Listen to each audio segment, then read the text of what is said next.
60টা জিনিস মানুষ মরে যাওয়ার পরে তার কবরে পৌঁছতে থাকে। ইন্না মিম্মা ইয়ালহাকুল মুমিন মিন হাসানাতিহি বা'দা মাউতিহি, মানুষ মরে যাওয়ার পরেও যে 60টা জিনিস তার কবরে পৌঁছায় তার মধ্যে একটা হচ্ছে মসজিদান বানাহু, সে যে মসজিদ বানিয়ে গিয়েছে ওই মসজিদের সওয়াব। সুবহানাল্লাহ পড়েন।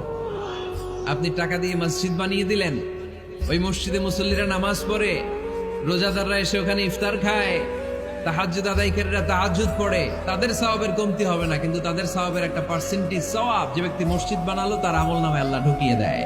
সুবহানাল্লাহ বলতে পারলেন না?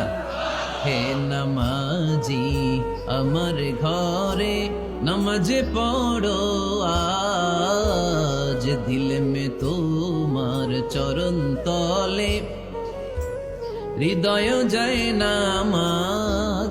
হে নামাজি আমার ঘরে নামাজ পড়ো।